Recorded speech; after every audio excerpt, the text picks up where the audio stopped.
ആണ് കിരീടം. ഇനി രസകരമായ അനുഭവത്തിലേക്ക് വരാം. എൻ്റെ വീട്ടിൻ്റെ അടുത്തുള്ള ഈ നൈറ്റ് സീക്വൻസ്, ലാല് ആ കട വരാന്തിയിൽ കിടന്നുറങ്ങുമ്പോൾ തിലകൻ ചേട്ടൻ ടോർച്ചടിച്ച് നോക്കുന്ന ആ സീൻ ഷൂട്ട് ചെയ്യുന്നതിൻ്റെ അന്ന് എൻ്റെ വീട്ടിലായിരുന്നു ഇവരെല്ലാം ഉണ്ടായിരുന്നത്.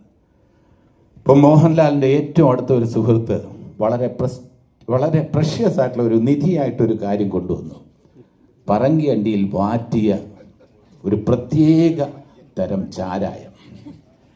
എൻ്റെ മദർ ഇൻ ലോ എന്ന് പറഞ്ഞാൽ ഹെഡ് മിസ്ട്രസ് ആയിട്ട് റിട്ടയർ ചെയ്ത ഒരു ലേഡിയാണ്, വളരെ സ്ട്രിക്റ്റാണ്.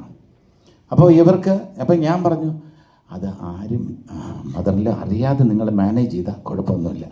അതൊന്നും അറിയില്ല, കുഴപ്പമില്ല, ഫ്രണ്ടിലൊരു സൈഡ് റൂമുണ്ട്. അപ്പോൾ അങ്ങനെ മാനേജ് ചെയ്യാമെന്ന് വിചാരിച്ചു. വളരെ പ്രഷ്യസ് ആയിട്ട് കൊണ്ടുവന്നാണ്, പ്രസ്റ്റീജ് ഡ്രിങ്കുമാണ്. അതിങ്ങനെ കൊണ്ടുവന്ന് Shri seven arts Vijayakumar, very tall handsome producer, distributor, ഇങ്ങനെ കൊണ്ടുവന്നിട്ട് അല്പ കോൺഫിഡൻസ് കൂടിയെന്ന് തോന്നുന്നു, ഇങ്ങനെ ഒന്ന് കൈ വീശി ഇട്ടിട്ട് അത് വീടിൻ്റെ മുറ്റത്ത് തന്നെ ഇട്ട് പൊട്ടിച്ചിട്ട് അത് എങ്ങനെയാണെന്ന് അറിയില്ല, സെക്കൻഡുകൾക്കുള്ളിൽ അതൊക്കെ റിമൂവ് ചെയ്തു. പക്ഷെ എൻ്റെ മദറിൻ്റെ അകത്ത് നിന്ന് വന്നിട്ട്, കെമിസ്ട്രി അധ്യാപിക കൂടിയാണ്, ഇവിടെ സ്പിരിറ്റ് മണക്കുന്നുണ്ടല്ലോ. അപ്പം ഞാൻ പറഞ്ഞില്ല, സ്പിരിറ്റൊന്നും ഇല്ല, തോന്നിയായിരിക്കും. അല്ലല്ല, സ്പിരിറ്റിൻ്റെ സ്മെല്ല് എനിക്കറിയാം, ലാബിൻ്റെ സ്മെല്ല് എനിക്ക് അറിഞ്ഞൂടെ, സ്പിരിറ്റിൻ്റെ സ്മെല്ലുണ്ട് എന്ന് പറഞ്ഞാൽ എപ്പോഴും മദ്യമാണെന്നുള്ളത് അങ്ങനെ ഇമാജിൻ ചെയ്യുന്നില്ല.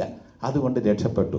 പക്ഷേ ആ സീനിൽ റിയലായിട്ട് നമ്മുടെ കൂടെ ഉണ്ടായിരുന്ന ആർട്ടിസ്റ്റുകൾ പലരും കരഞ്ഞുപോയി. കാരണം ഇത്രയും നല്ലൊരു ഡ്രിങ്ക് മിസ്സായതിൽ അവർക്ക് എല്ലാവർക്കും അന്ന് ഗ്ലിസറിൻ ഇടാതെ നമ്മുടെ കൂടെ ഉള്ളവർ കരയുന്നത് ഞാൻ കണ്ടു.